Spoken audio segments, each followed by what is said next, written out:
అందరికీ నమస్కారం. ఈ వీడియోలో ఈ నెల 17వ తేదీన రైతుల ఖాతాలో డబ్బులు అయితే వేయబోతున్నారండి. ఏ పథకం డబ్బులు వేస్తారు, అలాగే ఎవరికి వస్తాయి అనేది వీడియోలో చెప్తాను. వీడియోని చివరి దాకా చూసి ఛానల్ సబ్స్క్రైబ్ చేయండి, లైక్ చేయండి. చాలామంది లైక్ చేయట్లేదు. మీకేమైనా డౌట్ ఉంటే కింద కమెంట్ చేయండి, ఖచ్చితంగా రిప్లై ఇస్తాను.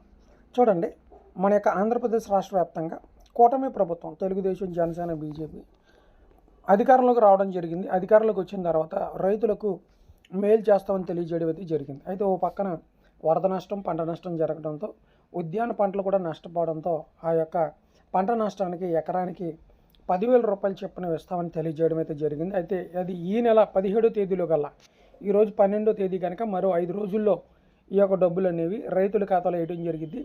ఉద్యాన పంటలైనా, వరి పంటలైనా ఎకరానికి 10,000 చొప్పున జమ చేయడం జరిగింది. ఎకరం అయితే 5,000, అలాగే 2 ఎకరాలు ఉంటే 20,000, 3 ఎకరాలు ఉంటే 30,000 అలాగైతే ఇవ్వడం అయితే జరిగింది అనమాట.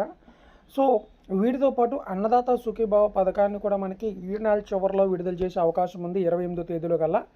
ఈ నెల 17కి మాత్రం వరద నష్టం, పంట నష్టం ఎవరైతే వరి ధాన్యాలు, ఉద్యాన పంటలు, అరటి తోటలు ఇలాంటి ఏవైతే ఉంటాయో ఆంధ్రప్రదేశ్లో వాటన్నిటికి సంబంధించినటువంటి పంట నష్టం డబ్బులు అయితే రైతుల ఖాతాలకు అయితే వేయబోతుంది అనమాట.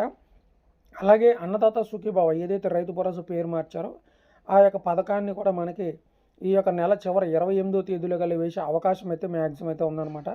ఇప్పటికే ప్రభుత్వం రైతులకు ఇస్తాన్న హామీలు నెరవేర్చడంలో వెనకాడుతుంది కనుక రైతులు కూడా చాలా బాధపడుతున్నారు కనుక ప్రభుత్వం ఇది దృష్టిలో పెట్టుకుని వీటి డేట్లను అయితే ప్రకటించడం అయితే జరిగిందనమాట. ఇది వీడియోని లైక్ చేయండి, ఛానల్ సబ్స్క్రైబ్ చేయండి. మీకు డౌట్ ఉంటే కమెంట్ చేయండి. Thank you.